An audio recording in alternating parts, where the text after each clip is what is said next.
Hello everyone, welcome again on your YouTube channel Taming Physics. Students, हम लोगों का जो नेक्स्ट टॉपिक है different types of magnetic material.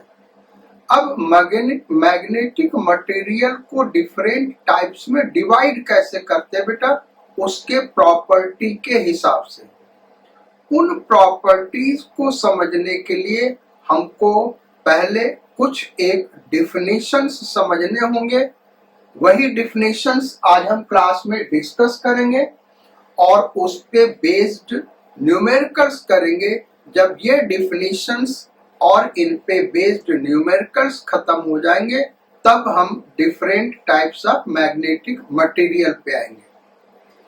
एक और चीज डिस्कस कर दे बेटा, ये जो डिफरेंट टाइप ऑफ डेफिनेशंस है, ये डेफिनेशंस यहाँ पे लिखे हुए हैं। Intensity of magnetisation, magnetic intensity, magnetic susceptibility, permeability, ये मेन डेफिनेशंस है। इनके अलावा कुछ एक डेरिवेशंस होंगे। ये डेफिनेशंस बुक्स में और भी मटेरियल जो आप यूज करते हैं उसमें इस तरीके से पढ़ाया गया है कि वो बड़ा ही कंफ्यूजिंग होता बेटा। स्पेशली मैग्नेटिक इंटेंसिटी जिसको कैपिटल H से रिप्रेजेंट करते हैं, इसको फाइंड आउट करने के लिए जो फार्मूला हम यूज करते हैं ये बड़ा कंफ्यूजिंग है। और हमारा एक्सपीरियंस कहता है कि 99% स्टूडेंट्स इस फार्मूले के एप्लीकेशन पे कंफ्यूज्ड रहता है। तो इसको बड़ा ही स्लो मोशन में और डिटेल में इन डेफिनेशंस को हम डिस्कस करेंगे। पहला है इंटेंसिटी ऑफ मैग्नेटाइजेशन। इसके पहले हम देखें तो अभी तक हम लोगों ने केवल मैग्नेटिक फील्ड पढ़ा है बेटा, और मैग्नेटिक फील्ड में जिसको हम कैपिटल B से रिप्रेजेंट करते हैं वो भी हमने कहाँ पे निकाला, फ्री स्पेस में।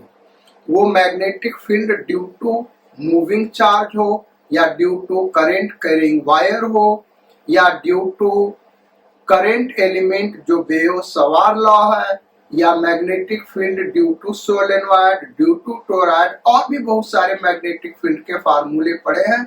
वो हमने कहाँ पे निकाला, फ्री स्पेस में। उस मैग्नेटिक फील्ड जिसको कैपिटल B से रिप्रेजेंट करते थे उसका एक और नाम है बेटा मैग्नेटिक फील्ड इंडक्शन, और तीसरा नाम है magnetic flux density. Magnetic flux density capital B को क्यों कहते हैं, इसको नेक्स्ट चैप्टर हम जब पढ़ेंगे इलेक्ट्रोमैग्नेटिक इंडक्शन या EMI, वहां पे हम डिस्कस करेंगे। तो ये आप ध्यान रखिए कि जो कैपिटल B फिजिकल क्वांटिटी है वो क्या है भाई, मैग्नेटिक फील्ड या मैग्नेटिक फील्ड इंडक्शन या मैग्नेटिक फ्लक्स डेंसिटी। अब मैग्नेटिक फील्ड, अब ये इंटेंसिटी ऑफ मैग्नेटाइजेशन है क्या, तो बहुत सारा डिटेल हम यहाँ पे नहीं लिख सकते। हम तो मेन जो पॉइंट्स है वो लिखे हैं बेटा, लेकिन इंटेंसिटी ऑफ मैग्नेटाइजेशन क्या है इसको हम समझाते हैं। इसका फिजिकल सिग्निफिकेंस क्या है, इसको आप नोट करना चाहें तो साथ में नोट भी कर सकते हैं और टॉपिक वाइज नोट करिएगा। जो टॉपिक पढ़ाएंगे वही नोट करिएगा, इसको एक साथ नोट नहीं करिएगा, क्योंकि एक एक टॉपिक जब आप नोट करेंगे तो बीच में जो भी इंपॉर्टेंट चीजें हम बता रहे हैं उसको भी नोट कर सकते हैं, क्योंकि उन चीजों को हमने यहाँ पे नहीं लिखा है। अब इंटेंसिटी ऑफ मैग्नेटाइजेशन का फिजिकल सिग्निफिकेंस क्या है, जैसे सपोज करो किसी भी सोर्स के वजह से स्पेस में मैग्नेटिक फील्ड है। ये हमने मैग्नेटिक फील्ड दिखा दिया भाई, इसका सोर्स कुछ भी हो सकता है। वो कोई यहाँ पे इस साइड में बार मैग्नेट रखा हुआ है वो हो सकता है, या कई एक बार मैग्नेट रखे हुए उनके वजह से ये फील्ड है, या स्ट्रेट करंट कैरिंग वायर की वजह से, या सोलेनॉइड की वजह से, कोई भी सोर्स हो सकता है मैग्नेटिक फील्ड का। फ्री स्पेस में ये मैग्नेटिक फील्ड है। अब यहाँ पे अगर हम कोई मटेरियल रख दें वो मटेरियल ABCD कुछ भी हो सकता है, वो कॉपर हो सकता है, आयरन हो सकता है, निकल हो सकता है, बिस्मथ, कोई भी मटेरियल हम यहाँ पे रख दें। तो पाया ये गया कि ये मटेरियल इस मैग्नेटिक फील्ड के वजह से मैग्नेटाइज होता है। क्या भाई? ये मटेरियल इस मैग्नेटिक फील्ड के वजह से मैग्नेटाइज होता है, यानी खुद एक मैग्नेट के तरीके बिहेव करने लगता है। तो ये कितना मैग्नेटाइज हो रहा है, उसी को मेजर करने के लिए जो फिजिकल क्वांटिटी है उसको हम क्या कहते हैं? Intensity of magnetisation. यानी ये जो डिफिनेशन लिखा है, इसके अलावा हम एक डिफिनेशन बोल रहे हैं बेटा, उसको नोट करके इसको लिखो। Intensity of magnetisation of a substance is defined as the extent to which it is magnetized when kept in magnetic field। क्या भाई? इंटेंसिटी ऑफ मैग्नेटाइजेशन किसी भी सब्सटेंस का या किसी भी ऑब्जेक्ट का क्या है? Intensity of magnetisation of a substance is defined as the extent to which it is magnetized when kept in magnetic field। ये है भाई इंटेंसिटी ऑफ मैग्नेटाइजेशन। तो ये तो इसका क्वालिटेटिव डिफिनीशन हो गया, मेजर तो यहां से नहीं होगा। अब मेजर करने के लिए जो डिफिनीशन है वो कैसे है बेटा? Intensity of magnetization of a substance is defined as magnetic dipole moment per unit volume। यानी जिस सब्सटेंस को मैग्नेटाइज किया उसका मैग्नेटिक डाइपोल मोमेंट निकाल ले और उसमें उसके टोटल वॉल्यूम से डिवाइड कर दे, तो ये जो रेशियो है इसी को हम क्या कहेंगे? उस सब्सटेंस का इंटेंसिटी ऑफ मैग्नेटाइजेशन, या सिंपली इसको मैग्नेटाइजेशन भी कहते हैं बेटा। तो अगर एग्जाम में आपसे पूछा जाए मैग्नेटाइजेशन, इसका मतलब क्या है? Intensity of magnetization capital I से रिप्रेजेंट करते हैं, ये एक वेक्टर क्वांटिटी है। So I is equal to M upon V, जहां पे कैपिटल M क्या है भाई? मैग्नेटिक डाइपोल मोमेंट, और V क्या है? वॉल्यूम। यहीं से हम इसका यूनिट निकालना चाहें तो मैग्नेटिक डाइपोल मोमेंट का यूनिट होता है ampere metre square. Magnetic dipole moment ampere metre square upon volume metre cube. तो ये क्या हो गया? यूनिट एम्पियर पर मीटर, और वही यूनिट वहां पे लिखा हुआ एम्पियर पर मीटर। अब नेक्स्ट डिफिनेशन है जो सबसे ज्यादा कंफ्यूजिंग है बेटा, उसका जब न्यूमेरिकल करते हैं तो सबसे ज्यादा कंफ्यूज करता है। मैग्नेटिक इंटेंसिटी, इसको हम कैपिटल H से रिप्रेजेंट करते हैं। मैग्नेटिक इंटेंसिटी किसका प्रॉपर्टी है? फील्ड का। ये किसका प्रॉपर्टी है? सब्सटेंस का। इंटेंसिटी ऑफ मैग्नेटाइजेशन सब्सटेंस का है, और मैग्नेटिक इंटेंसिटी फील्ड का प्रॉपर्टी है। इसका क्वालिटेटिव डिफिनीशन क्या है? Magnetic intensity, magnetic intensity of a field और source is defined as the extent to which it can magnetize a substance। यानी जो मैग्नेटिक इंटेंसिटी है ये एक फील्ड की प्रॉपर्टी है। कोई भी ये फील्ड है, मैग्नेटिक फील्ड है, ये किसी सब्सटेंस को कितना मैग्नेटाइज कर सकता है, किसी सब्सटेंस को कितना मैग्नेटाइज कर सकता है फील्ड का, वही मैग्नेटिक इंटेंसिटी होगा। कैपिटल H से रिप्रेजेंट करते भाई। आगे अभी ये डिफिनीशन हम नहीं बता रहे जो यहाँ लिखे हैं, जो क्वालिटेटिव डिफिनीशन है वो बता रहे हैं, और इस दोनों में भेद बता रहे हैं, इन दोनों में डिफरेंस क्या है। देखो, हम दो फील्ड ले लें, एक फील्ड हमने ये लिया, ये फील्ड है B1 और ये फील्ड है B2। अब इसमें हम दो मटेरियल रख रहे हैं, A और B, और इसमें दो मटेरियल, वही दो मटेरियल रख रहे हैं A और B।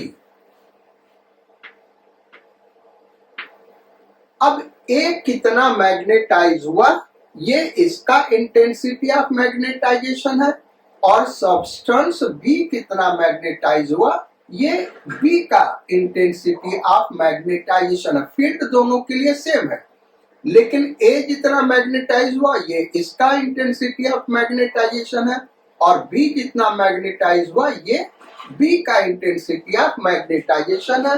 कैसे मेजर करेंगे? Magnetic dipole moment per unit volume से। लेकिन अलग अलग फील्ड में जब उसी A को रखते हैं तो यहां ये कितना मैग्नेटाइज हुआ और यहां ये कितना मैग्नेटाइज हुआ, मटेरियल तो सेम है। अब ये किस पे डिपेंड करेगा? फील्ड के ऊपर डिपेंड करेगा बेटा। तो फील्ड का जो मैग्नेटाइजिंग पावर है डिफरेंट सब्सटेंस के लिए, या फील्ड का जो मैग्नेटाइजिंग कैपेसिटी है, उसी को हम क्या कहते हैं? Magnetic intensity. यानी अलग अलग फील्ड के लिए, अलग अलग सोर्स के लिए मैग्नेटिक इंटेंसिटी अलग होगी, यानी उसका मैग्नेटाइज करने का पावर अलग होगा। और सेम फील्ड में अलग अलग सब्सटेंस अलग अलग अमाउंट तक मैग्नेटाइज होंगे, वो हो गया इंटेंसिटी ऑफ मैग्नेटाइजेशन। और फील्ड सेम सब्सटेंस को अलग अलग मैग्नेटाइज करेगा, ये हो गया फील्ड का इंटेंसिटी ऑफ मैग्नेटाइजेशन। ये इनके बीच में डिफरेंस है बेटा।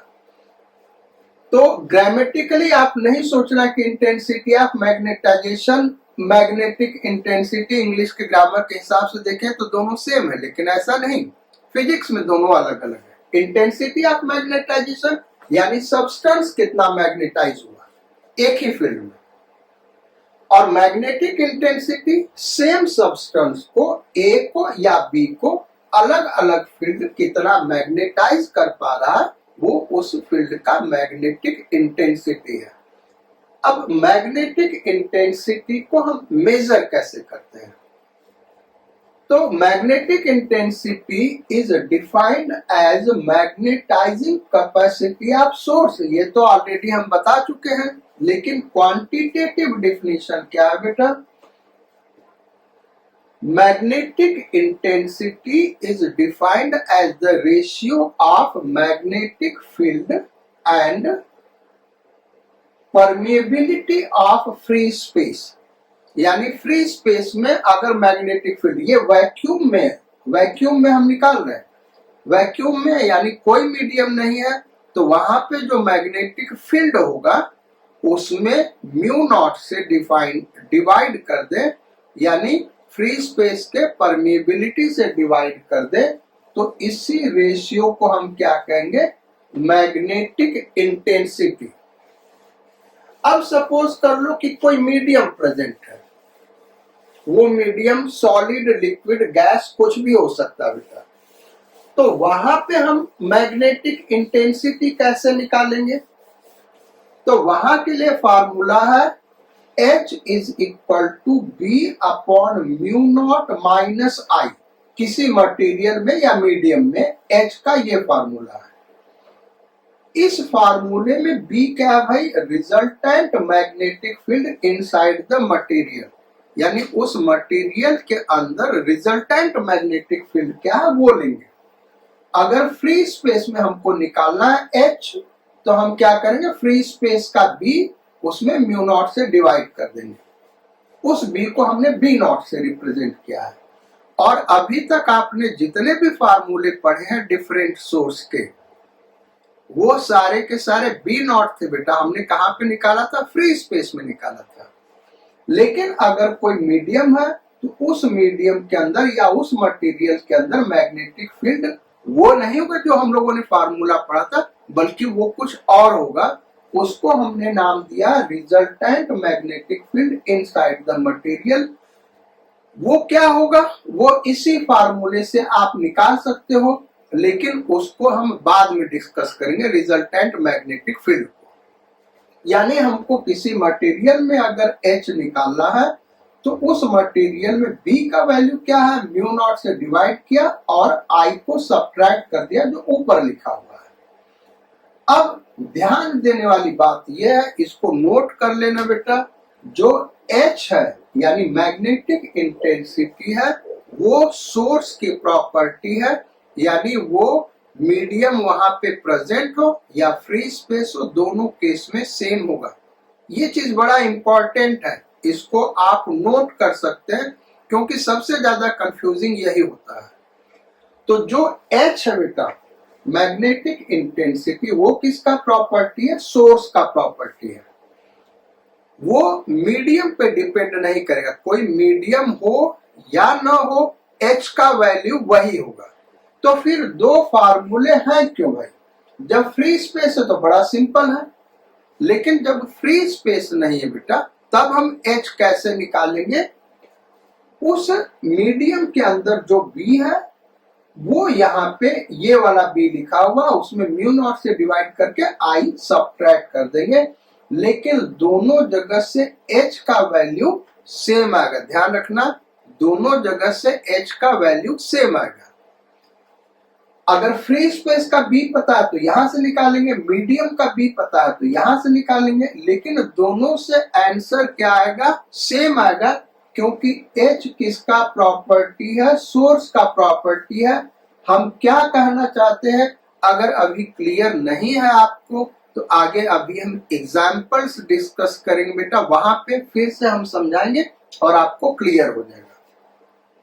इसके आगे के डिफिनेशंस को अभी नहीं लिखना बेटा, क्योंकि ये बड़ा कंफ्यूजिंग फार्मूला ये वाला, इसलिए पहले इन पे हम कुछ एक न्यूमेरिकल्स डिस्कस करेंगे और उसके बाद आगे के डिफिनेशंस पे आएंगे। ठीक है, तो फर्स्ट क्वेश्चन लिखिए, there is a bar magnet. First, question number 1. There is a long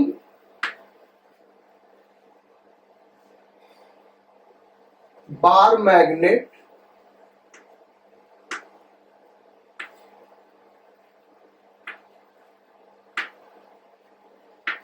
of pole strength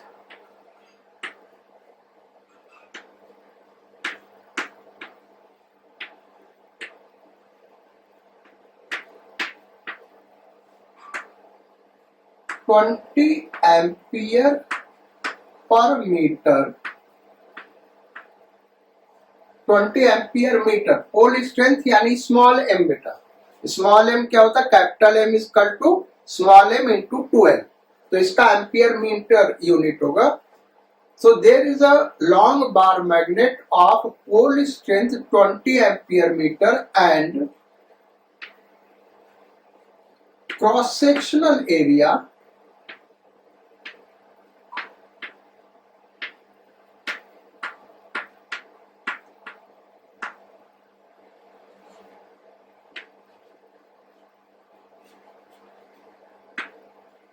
10 cm square, 10 cm square.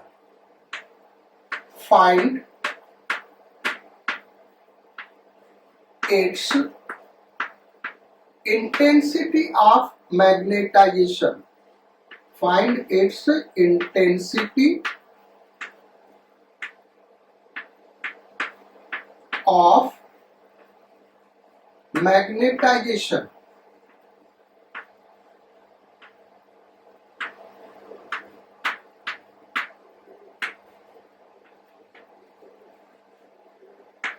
तो हमको इंटेंसिटी ऑफ मैग्नेटाइजेशन निकालना पे, एक लॉन्ग बार मैग्नेट है, इसका पोल स्ट्रेंथ दिया हुआ है +20 एम्पियर मीटर स्क्वायर।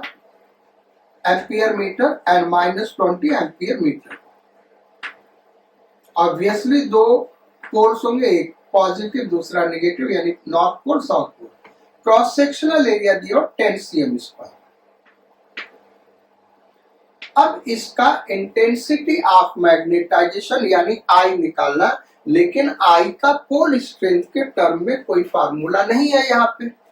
अब कैसे किया जाए? तो फार्मूला हम वही यूज करेंगे बेटा, और वहां से एक नया फार्मूला डिराइव करेंगे। देखो I equal to m upon v। जो एरो हमने लगाया वो इसलिए लगाया क्योंकि ये वेक्टर क्वांटिटी, हम मैग्नीट्यूड केवल निकाल रहे हैं। अब m क्या होगा? Small m into 2l।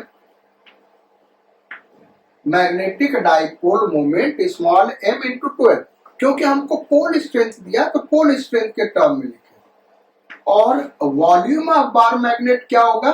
Cross sectional area into 2l length, और लेंथ हम 2l लेते हैं। ये 12 कट गया, यानी m/a। तो ये बड़ा स्पेशल केस है बेटा, ये तो जनरल फार्मूला है। हमारा जो बॉडी है किसी भी शेप का हो, उसका magnetic dipole moment per unit volume निकाल ले तो इंटेंसिटी ऑफ मैग्नेटाइजेशन देगा। वो क्यूब हो, क्यूबॉइड हो, सॉलिड स्फीयर हो, या कोई इरेगुलर शेप का बॉडी हो, सबका मैग्नेटिक डाइपोल मोमेंट अगर हमको पता, वॉल्यूम पता है, तो इंटेंसिटी ऑफ मैग्नेटाइजेशन निकाल सकते हैं। इस पे भी एक क्वेश्चन करेंगे। लेकिन अगर वो बार मैग्नेट है, एक रेगुलर बॉडी है, तो उस केस में मैग्नेटिक डाइपोल मोमेंट को हम ऐसे लिख सकते हैं। तो यानी बार मैग्नेट के लिए ही ये फार्मूला m/a लगाएंगे। तो यहाँ पे I का एक और फार्मूला हो सकता है, pole strength upon cross sectional area. लेकिन ये ध्यान रखना कि ये किसी रॉड के लिए ही फार्मूला लगेगा बेटा, जनरल फार्मूला नहीं है। तो I इक्वल टू m/a लिखना, तो ब्रैकेट में लिखना फॉर बार मैग्नेट। अब उस बार मैग्नेट का क्रॉस सेक्शनल एरिया, यानी बार मैग्नेट यूनिफॉर्म एक रॉड होना चाहिए और उसका क्रॉस सेक्शनल एरिया यूनिफॉर्म होना चाहिए। उस क्रॉस सेक्शनल एरिया का शेप सर्कुलर हो, रेक्टेंगुलर हो, स्क्वायर हो, ट्रायंगुलर हो, उससे मतलब नहीं। कंडीशन ये क्रॉस सेक्शनल एरिया यूनिफॉर्म होना चाहिए। तो अब हमको m और a दिया हुआ, यहाँ पे हम पुट करके इसको सॉल्व कर लेते हैं m/a से। और m कितना दिया हुआ भाई? 20 एम्पियर मीटर। फार्मूला हम फिर से यहां लिखेंगे। So I is equal to m/a। m है 20 ampere metre, upon cross sectional area 10 metre square, इसको 10 cm स्क्वायर, इसको मीटर स्क्वायर में कन्वर्ट करें तो 10 इंटू 10 टू द पावर -4, यानी 10 to the power -3 metre square. 1 metre कट जाएगा, ये आ गया 2 into 10 to the power 4 ampere per metre. तो ये हो गया भाई हमारा क्वेश्चन नंबर 1। अब क्वेश्चन नंबर 2 पे आते हैं। और क्वेश्चन नंबर 2 क्या है? हम इस टॉपिक को बड़ा स्लो मोशन में बेटा और डिटेल में डिस्कस करना चाहते हैं। उसका सिंपल रीजन ये है कि जितना अच्छा से इसको बुक में ट्रीट करना चाहिए, ट्रीट नहीं किया गया और बच्चे कंफ्यूज रहते हैं। दूसरी चीज, इन पे बेस्ड क्वेश्चंस भी बहुत कम मिलते हैं बुक में। तो हम ये चाहते हैं कि कम से कम आप इतना तो प्रॉब्लम जान ले कि कहीं कोई कंफ्यूजन ना हो। अब क्वेश्चन नंबर 2 लिखते हैं। Question number 2, magnetic dipole moment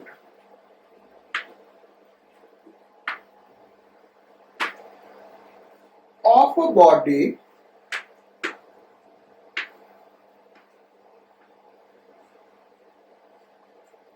is 50 ampere metre square. 50 लिखा बेटा, ये ध्यान देना, 50 ampere metre square and mass of body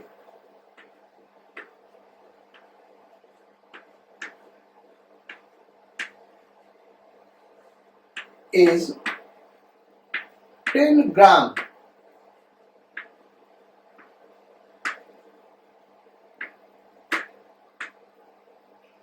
If density of body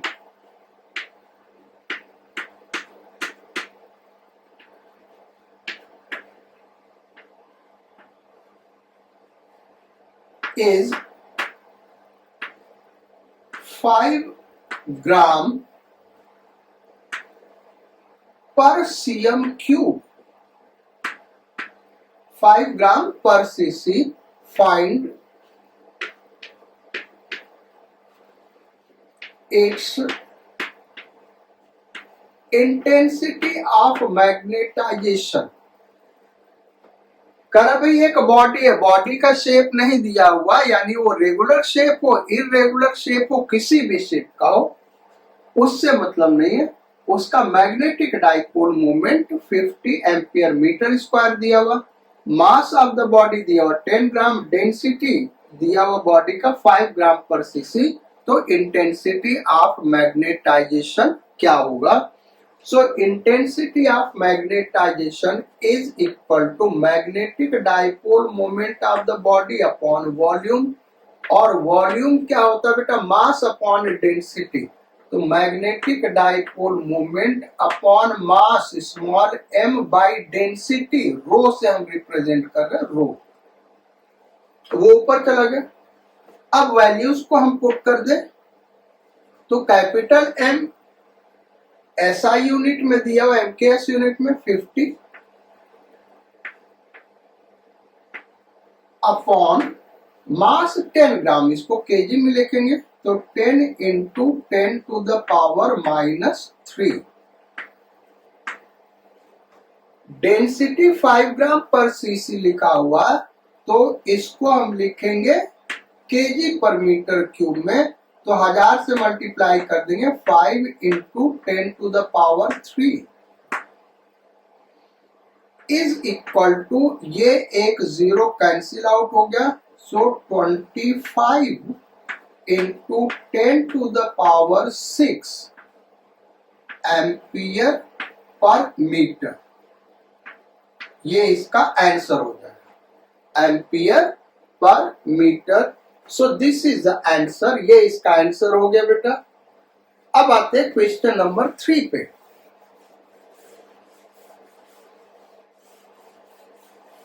और क्वेश्चन नंबर 3 क्या है?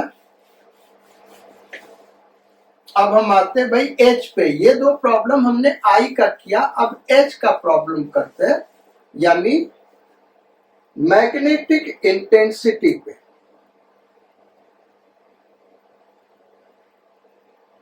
और ये जो क्वेश्चन करने जा रहे बेटा, ये रिजल्ट्स आपको याद होने चाहिए, क्योंकि इसको आगे हम न्यूमेरिकल्स में यूज करेंगे, तो इन फार्मूले को आप लिख भी सकते हैं।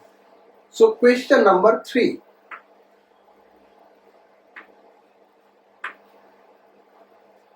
Write down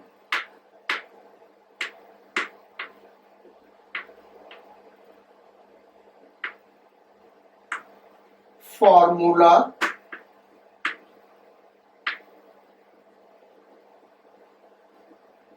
for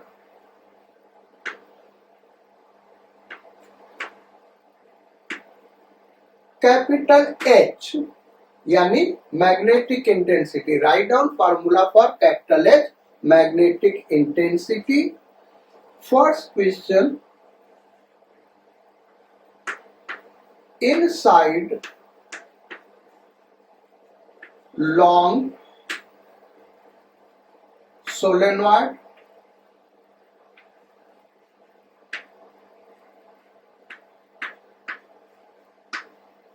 second, at distance r due to monopole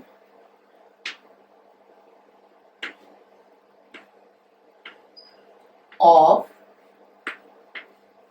pole strength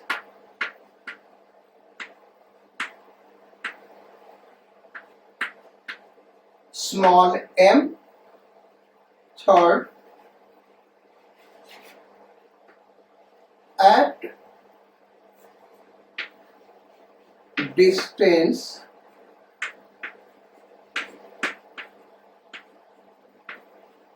r of a current element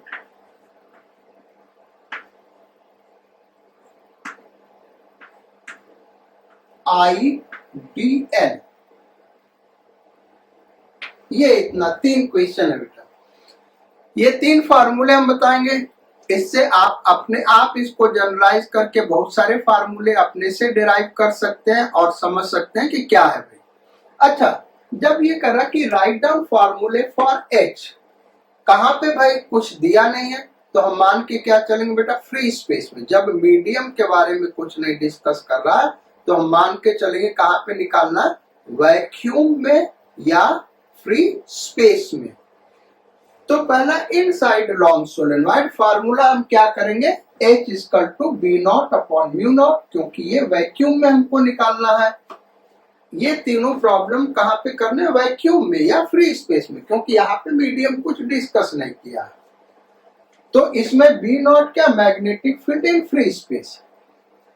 so first problem करते हैं inside solenoid, H equal to क्या होगा बेटा, तो B not upon mu not.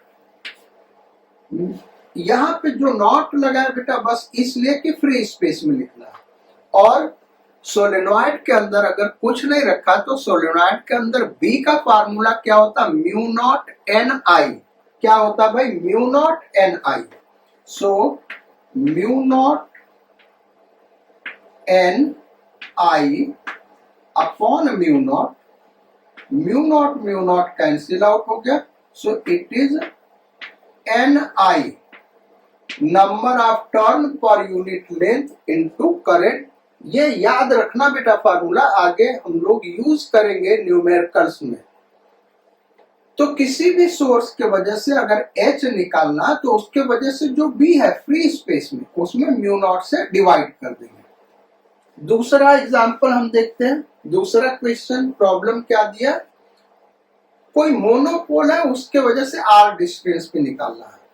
तो मोनोपोल के वजह से B होता क्या बेटा, जिसको हम यहाँ पे B नॉट से रिप्रेजेंट कर रहे हैं, ये जोर देने के लिए कि फ्री स्पेस का B लिखना है। तो मोनोपोल की वजह से जो B होता है mu naught upon 4 pi into M upon R square, R distance पे। और ये हम लोगों ने ऑलरेडी पढ़ा हुआ, हमने पढ़ाया हुआ। तो यहां से B not upon mu not कर दे तो वही क्या हो जाएगा, H is equal to M upon 4 pi R square. ये हो गया भाई मोनोपोल की वजह से। अब at distance R of current carrying element, Biot Savart law में करंट एलिमेंट के वजह से जो B का फार्मूला बेटा वो क्या है, B is equal to mu naught upon 4 pi into I d l sine theta upon R square. अब इस बी को हम बी नॉट लिख रहे हैं क्योंकि ये फ्री स्पेस में, जैसा कि हमने पहले ही बताया था कि आपने बी का अभी तक जितना भी फार्मूला पढ़ा है, हमने करीब 10-15 फार्मूले आपको लिखा है बेटा, सारे के सारे क्या फ्री स्पेस में। किसी मीडियम में क्या होगा वो आगे अभी हम डिस्कस करेंगे कैसे निकालते हैं, लेकिन अभी इसको हम समझते हैं। तो H इक्वल टू क्या होगा, B not upon mu naught, यानी H इक्वल टू करेंट करेंगे एलिमेंट का H क्या होगा, आई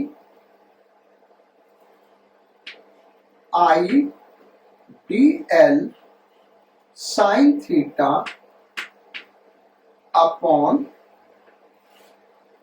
4 पाई आर स्क्वायर, ये होगा भाई H का value.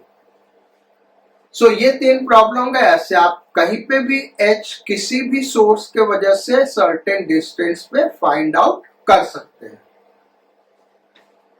Next problem 4, question number 4 पे आते बेटा, और क्वेश्चन नंबर 4 क्या है,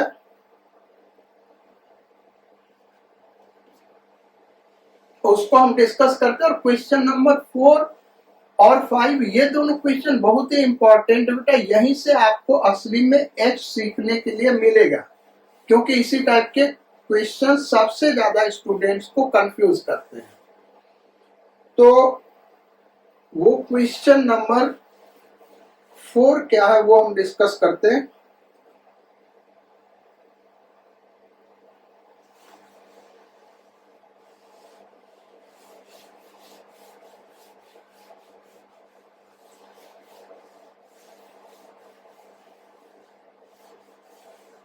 Question number 4.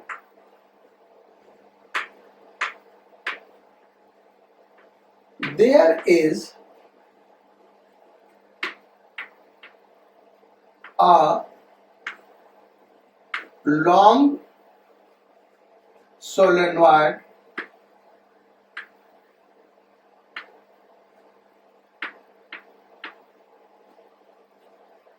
having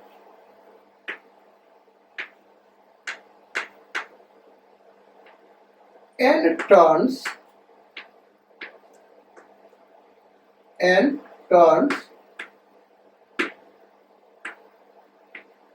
per unit length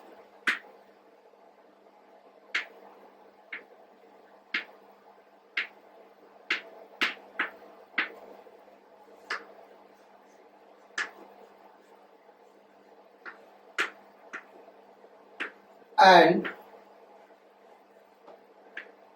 current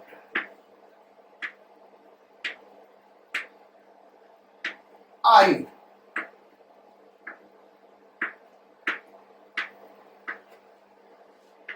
Find out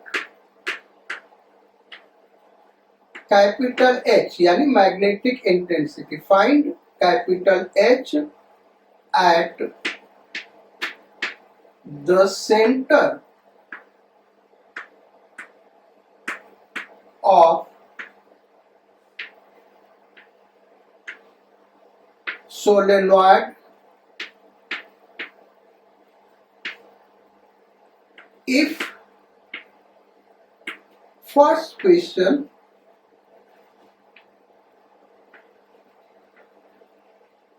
solenoid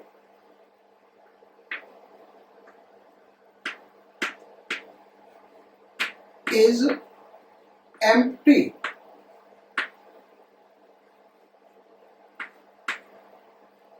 then second question solenoid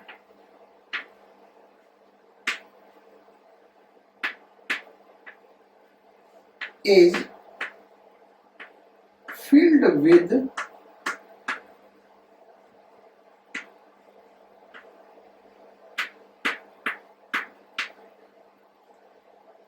copper, कोई भी मटेरियल हम ले सकते हैं, हमने कॉपर लिख दिया, कॉपर से उसको भर दिया, solenoid is filled with copper rod.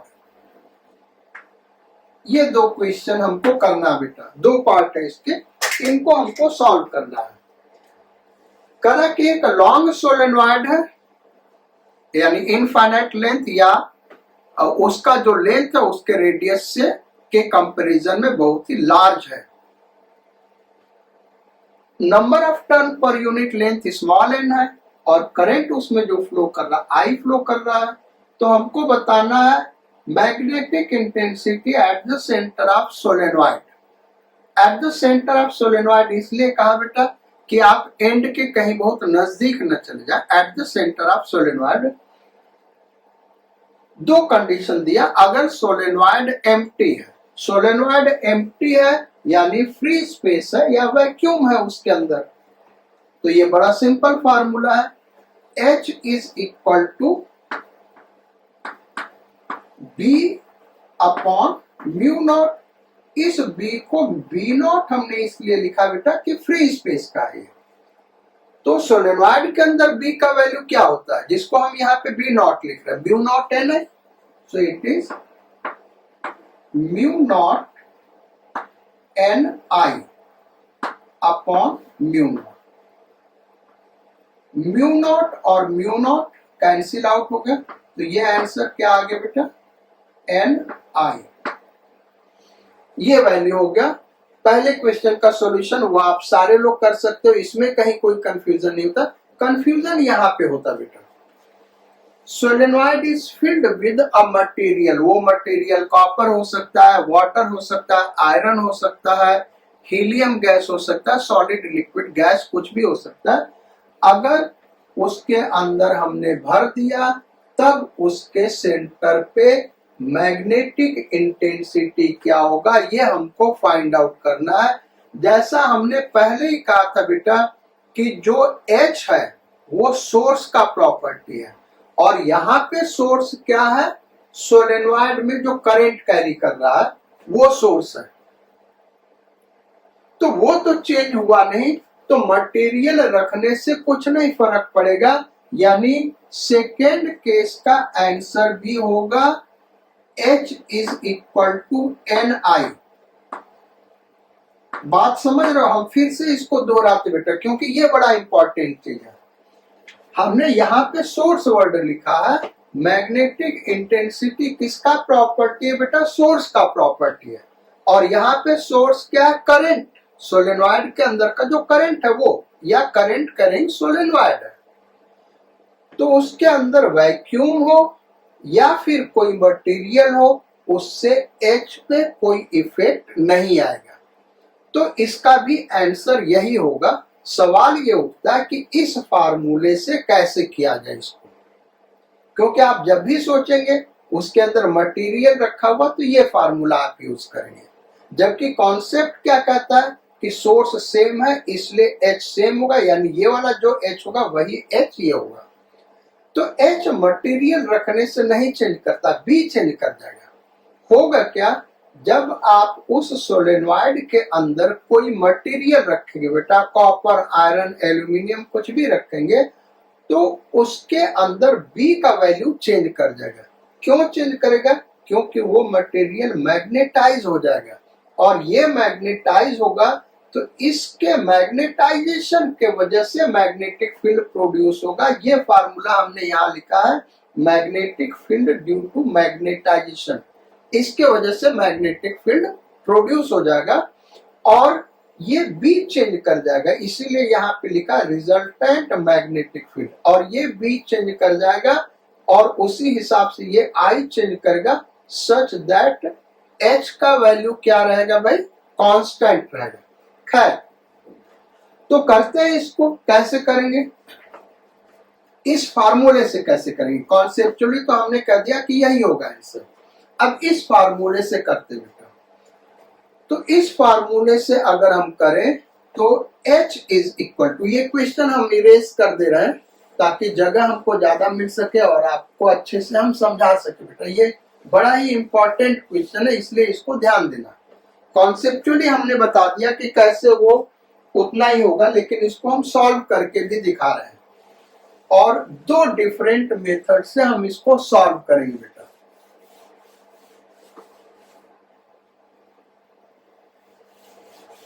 Formula यही यूज करेंगे लेकिन दो अलग अलग तरीके से सॉल्व करेंगे। H इजकल टू क्या है भाई, B upon mu not minus I, ये चीज है। जहां पे B क्या है, रिजल्टेंट मैग्नेटिक फील्ड, यानी ये जो सोलेनॉइड है अंदर बेटा, ऐसे ये सोलेनॉइड है, इसके अंदर जब हमने कोई मटेरियल नहीं रखा तो इस करंट की वजह से इसके अंदर भी होगा, लेकिन जब मटेरियल रख देंगे तो वो मटेरियल मैग्नेटाइज हो जाएगा। वो मटेरियल क्या होगा, मैग्नेटाइज हो जाएगा, और उसके वजह से भी होगा, यानी इसके अंदर दो मैग्नेटिक फील्ड होगा। एक तो करंट के वजह से मैग्नेटिक फील्ड होगा, और जो कितना होगा, mu not an I, mu not an I, ये किसके वजह से भाई, सोलेनॉइड की वजह से। और दूसरा मैग्नेटाइजेशन की वजह से मैग्नेटिक फील्ड होगा, जो कितना होगा, म्यू नॉट आई, कितना होगा भाई, म्यू नॉट आई, ये मैग्नेटाइजेशन की वजह से होगा। यानी जो नेट मैग्नेटिक फील्ड होगा वो mu not an I plus mu not I. ये ध्यान रखना बेटा कि यहाँ पे स्मॉल आई करंट है और कैपिटल आई क्या है, इंटेंसिटी ऑफ मैग्नेटाइजेशन। सो आप लोग ऐसे भी सोच रहे होंगे कि यार हमने एक ही डायरेक्शन में दोनों फील्ड क्यों ले लिया, क्योंकि प्लस कर दिया। ये सोर्स के वजह से फील्ड है और ये मैग्नेटाइजेशन की वजह से। प्लस हमने इसलिए लिया बेटा, आगे जब पढ़ोगे ये मैग्नेटाइजेशन अगर उल्टे डायरेक्शन होगा तो ऑटोमेटिकली माइनस हो जाएगा। मैग्नेटाइजेशन या तो एकदम नहीं होगा, जो कि फ्री स्पेस में होता है, ये सारी चीजें आगे हम डिस्कस करेंगे, या तो फिर एक्सटर्नल फील्ड के डायरेक्शन में होगा, जो कि फेरोमैग्नेटिक सब्सटेंस के लिए होता है, या फिर बहुत कम और फील्ड के डायरेक्शन में होगा, जो कि पैरामैग्नेटिक सब्सटेंस के लिए होता है, या तो फील्ड के अपोजिट होगा, जो कि डायमैग्नेटिक सब्सटेंस के लिए होता है। तो यहाँ पे ऑटोमेटिकली ये माइनस हो जाएगा। ओके, सो अब इस वैल्यू को हम यहाँ पे पुट कर देते हैं, तो B हो गया mu not an I upon plus mu not capital I, ये इंटेंसिटी ऑफ मैग्नेटाइजेशन है, ये करंट है, अपॉन म्यू नॉट, अपॉन क्या भाई, म्यू नॉट माइनस आई। तो ये क्या हो गया, N I plus capital I minus I, तो ये क्या हो गया, एन आई, यानी मैग्नेटिक इंटेंसिटी वही रहा जो कि पहले है। तो ये इसका सॉल्यूशन है बेटा। सो H किसी मीडियम में निकालना हो तो इसको बड़ा ध्यान रखना, जो H होता है वो केवल सोर्स के वजह से होता है, मीडियम का उस पर कोई फर्क नहीं पड़ता। ये चीज आपको याद रखना बड़ा इंपॉर्टेंट है। इसको आगे हम फिर एक क्वेश्चन में यूज करेंगे, जो लास्ट क्वेश्चन करने जा रहे हैं, क्वेश्चन नंबर 5। और क्वेश्चन नंबर 5 बेटा, a long solenoid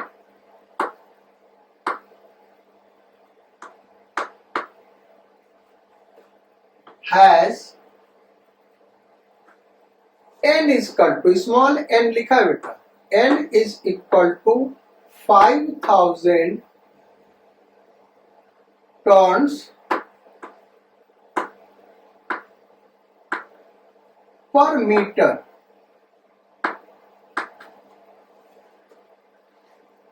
I is equal to 4 ampere. Current कितना फ्लो कर रहा है उसमें, 4 ampere. Find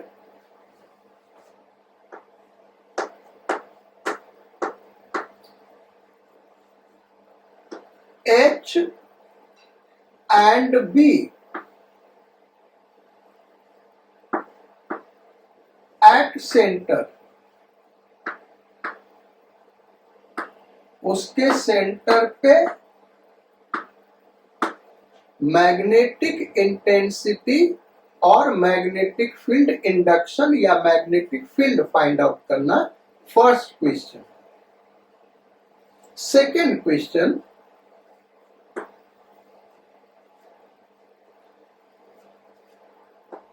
if an iron rod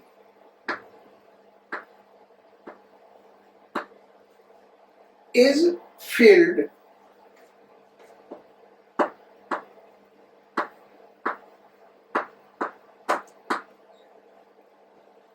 and intensity of magnetization and I, intensity of magnetization of rod is 4 into 10 to the power 6 ampere per meter, find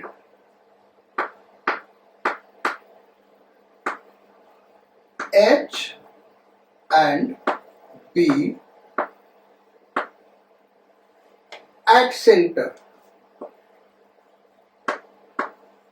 ये है हमारा question.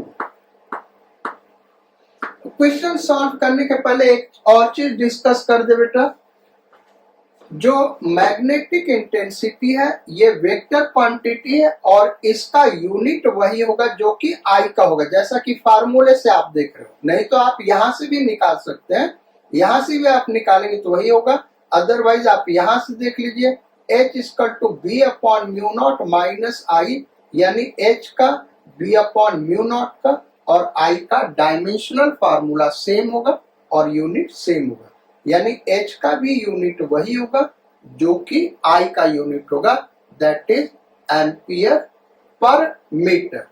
ये अलग का बात है कि ये सब्सटेंस का प्रॉपर्टी बेटा, कि सब्सटेंस कितना मैग्नेटाइज होगा, और ये फील्ड का प्रॉपर्टी कि फील्ड कितना मैग्नेटाइज कर सकता है। चलो अब इस क्वेश्चन पे आते हैं।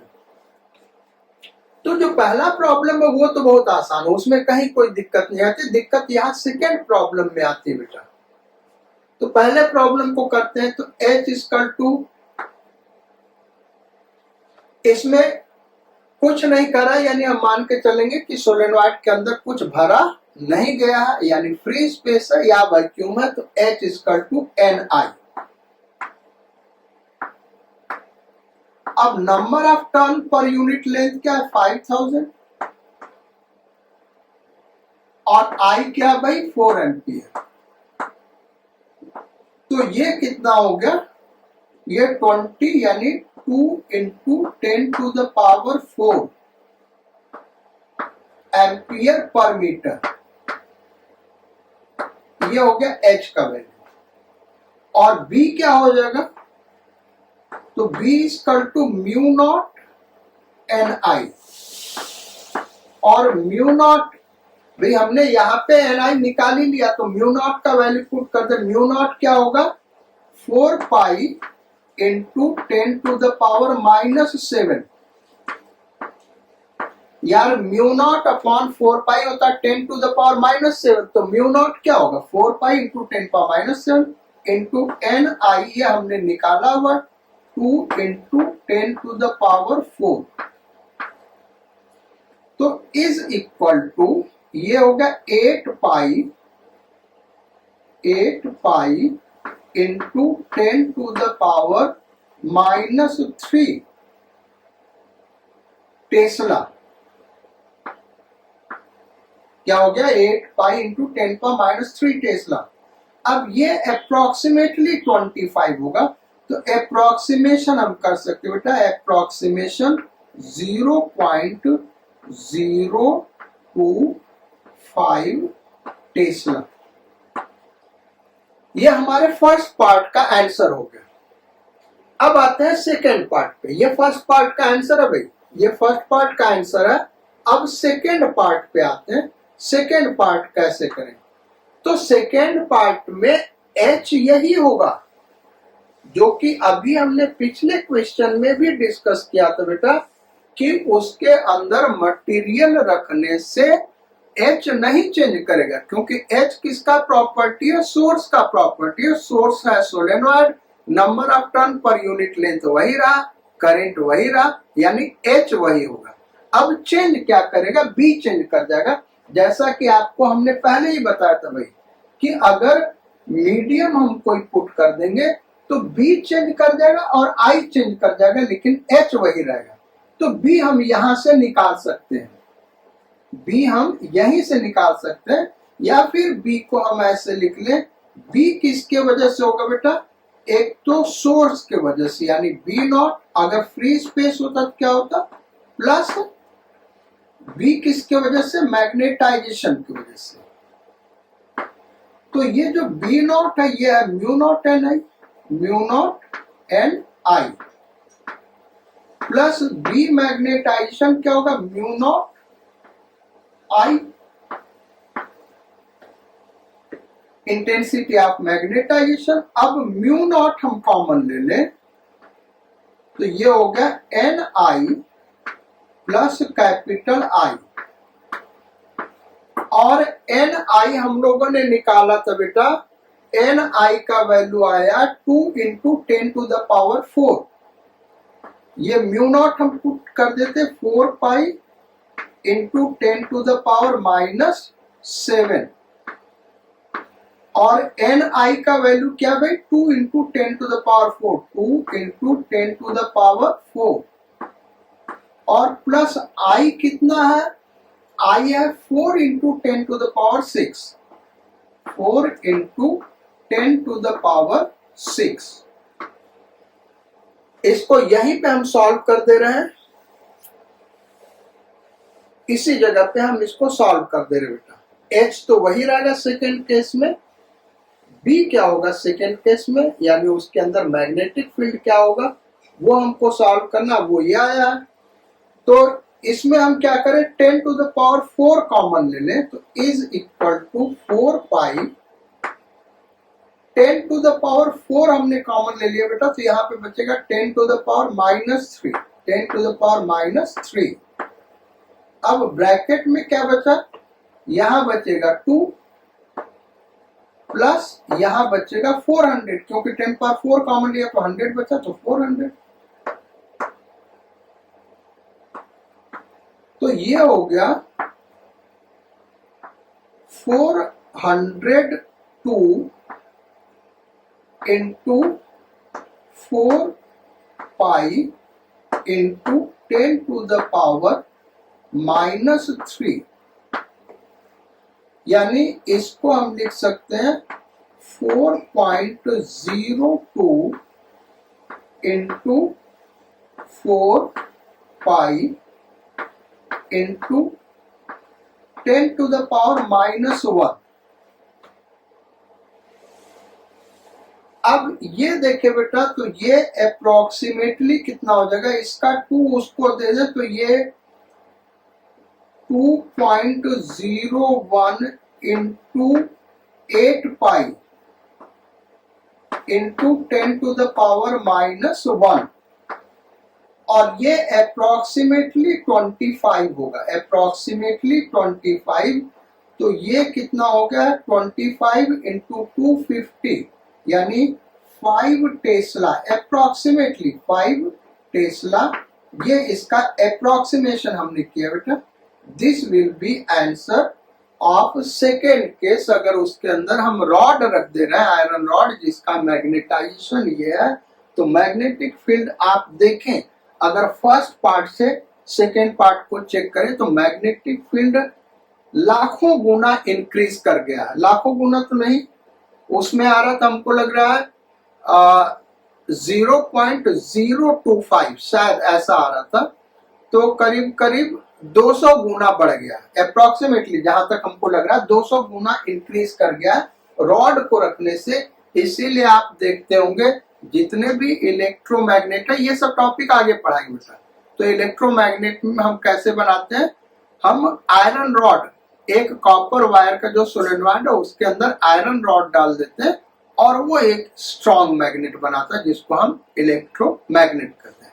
खैर, तो ये हो गया, दो टॉपिक हम लोगों ने डिस्कस किया बेटा। अब ये सब जो टॉपिक है ये एकदम आसान है, इन पे बेस्ड न्यूमेरिकल्स नेक्स्ट टर्न पे करेंगे, लेकिन इनके डिफिनेशन को समझ लेते हैं। मैग्नेटिक ससेप्टिबिलिटी क्या बेटा, तो मैग्नेटिक ससेप्टिबिलिटी का फिजिकल सिग्निफिकेंस है कि कोई भी मटेरियल कितना आसानी से मैग्नेटाइज हो जाता है, यानी ससेप्टेबल है मैग्नेटाइज होने के लिए। ससेप्टेबल का मतलब समझ रहे हो, जैसे कोई रोग होता है, कोई होता है खांसी जुकाम के लिए बहुत ज्यादा ससेप्टेबल होता है, उसको जल्दी से हो जाता है। तो कोई भी मटेरियल जितना जल्दी से, जितना आसानी से मैग्नेटाइज हो जाएगा, उसका मैग्नेटिक ससेप्टिबिलिटी उतना ही हाई होगा। अब इसको मेजर करने के लिए क्वांटिटेटिव डिफिनेशन क्या है, it is defined as the ratio of intensity of magnetization of material and magnetic intensity of source। इस रेशियो को हम कहते हैं मैग्नेटिक ससेप्टिबिलिटी। तो मैग्नेटिक ससेप्टिबिलिटी अलग अलग सब्सटेंस का अलग अलग होता है, जैसा कि आप देख रहे हैं भाई, ये रेशियो है HI और H का, और दोनों का यूनिट सेम होगा, यानी ये एक प्योर नंबर होगा बेटा, unit less and dimension less. Next definition permeability, या इसी को हम मैग्नेटिक परमिएबिलिटी भी कहते हैं। मैग्नेटिक परमिएबिलिटी या परमिएबिलिटी का फिजिकल सिग्निफिकेंस क्या है बेटा, कि किसी भी मीडियम के अंदर मैग्नेटिक फील्ड लाइंस कितना ज्यादा इंटर कर सकते हैं। जितना ज्यादा मैग्नेटिक फील्ड लाइन उसके अंदर इंटर कर सकते हैं, हम ये कहेंगे कि उस मीडियम का मैग्नेटिक परमिएबिलिटी उतना ही ज्यादा है। तो इसको डिफाइन अगर हम करें क्वांटिटेटिव डिफिनेशन, तो ये कैसे डिफाइन करते बेटा, it is defined as the ratio of magnetic field induction and magnetic field intensity. यानी हम किसी भी मीडियम का मैग्नेटिक परमिएबिलिटी निकालना है, तो उस पे हम फील्ड अप्लाई करेंगे, और फील्ड अप्लाई करेंगे तो उसके अंदर जो मैग्नेटिक फील्ड होगा बेटा B, वो निकाल ले, और उसके अंदर मैग्नेटिक इंटेंसिटी, जो कि मटेरियल के ऊपर डिपेंड नहीं करता, सोर्स के ऊपर, और वो डिस्टेंस क्या उसके ऊपर। इसी दोनों के रेशियो को हम क्या कहते हैं, परमिएबिलिटी। लेकिन इसको विजुअलाइज करने के लिए फिजिकल सिग्निफिकेंस क्या है, किसी भी मटेरियल को मैग्नेटिक फील्ड में रख दें और उससे जितना ज्यादा मैग्नेटिक फील्ड लाइंस इंटर करेंगे यानी परमिएबिलिटी ज्यादा है, अगर कम इंटर करेंगे यानी परमिएबिलिटी कम है। हम कहना क्या चाहते हैं आपको बता रहे हैं। जैसे सपोज करो यहाँ पे वैक्यूम ले लें और यहाँ पे ये ऐसे मैग्नेटिक फील्ड लाइंस है, ये है भाई मैग्नेटिक फील्ड लाइन इस तरीके से। अब मान लो हमने यहाँ पे कोई मटेरियल रखा, ऐसे मटेरियल रख दिया। अब जब मटेरियल नहीं था तब क्या है, और भी मैग्नेटिक फील्ड लाइंस हम थोड़ा बना लेते हैं इस तरीके से। तो जब मटेरियल नहीं था तब का मैग्नेटिक फील्ड लाइन हमने दिखाया बेटा। अब ये मटेरियल हमने रख दिया, इस मटेरियल के रखने से अगर यहाँ पे मैग्नेटिक फील्ड लाइन डिक्रीज कर गई, मैग्नेटिक फील्ड लाइन क्या हो गई, डिक्रीज कर गई, यानी ये मैग्नेटिक फील्ड लाइन ऐसे बाहर से निकल गई, ये मैग्नेटिक फील्ड लाइन ऐसे बाहर से निकल गई, और मैग्नेटिक फील्ड लाइन जो पहले 4 था अब केवल 1 रह गया, यानी इसका मैग्नेटिक परमिएबिलिटी कम है। और अगर ऐसा होता कि ये क्या करेगा, इन सारे मैग्नेटिक फील्ड लाइन को अपने अंदर ही अट्रैक्ट कर लिया। देखो ऐसा भी हो सकता है कि क्या करेगा, ये मैग्नेटिक फील्ड लाइन को जो इधर इधर से पास कर रही थी अपने अंदर अट्रैक्ट कर लिया, तो उस केस में इसका मैग्नेटिक परमिबिलिटी हम क्या कहेंगे, हाई है। अब यहाँ पे कोई मैग्नेटिक फील्ड लाइन है, सारा का सारा इससे पास करें, यानी इसका मैग्नेटिक परमिबिलिटी हाई है। इस मैग्नेटिक परमिबिलिटी को और डिटेल में आगे पढ़ेंगे बेटा, तो आपको और ज्यादा अच्छे से समझ में आएगा। Next, relative permeability. Relative permeability किसी सब्सटेंस का क्या होता है बेटा, permeability of that material upon permeability of free space. यानी किसी भी सब्सटेंस का रिलेटिव परमिबिलिटी निकालने के लिए हम क्या करते हैं, उस सब्सटेंस के परमिबिलिटी में फ्री स्पेस के परमिबिलिटी से डिवाइड कर देते हैं। इसी को हम कहते हैं relative permeability. Relative permeability free space का बाय डेफिनेशन 1 होगा, क्योंकि किसी मटेरियल के लिए ये है तो फ्री स्पेस का यहाँ mu naught upon mu not 1 हो गया। यानी फ्री स्पेस का रिलेटिव परमिबिलिटी बाय डेफिनेशन क्या होगा, 1 होगा। अब अगर मटेरियल का रिलेटिव परमिबिलिटी 1 से ज्यादा हो रहा है, इसका मतलब कि वो आसपास के सराउंडिंग मैग्नेटिक फील्ड लाइन को अपने तरफ अट्रैक्ट कर लेगा, और उसका मैग्नेटिक परमिबिलिटी, रिलेटिव परमिबिलिटी अगर 1 से कम है, फ्री स्पेस से कम है, यानी जहां पे हम सब्सटेंस रखेंगे वो मैग्नेटिक फील्ड लाइंस को रिपेल करके बाहर भेज देगा, और उसके अंदर मैग्नेटिक फील्ड लाइंस की संख्या कम हो जाएगी। तो इन चीजों को और डिटेल में हम पढ़ेंगे बेटा, और डिटेल में समझेंगे, जहां से आपको और अच्छे से समझ में आएगा जब हम different type of magnetic materials को डिस्कस करेंगे। लेकिन नेक्स्ट टर्न अभी इन डेफिनेशंस के ऊपर बेस्ड कुछ एक डेरिवेशंस डिस्कस करेंगे, और फिर और ज्यादा न्यूमेरिकल्स करेंगे इन डेफिनेशंस पे भी और इन डेफिनेशंस पे भी। उसके बाद हम different type of magnetic substance discuss करेंगे। So take good care of yourself and your studies. Thank you for your kind attention. Sayonara, god speed and bon voice.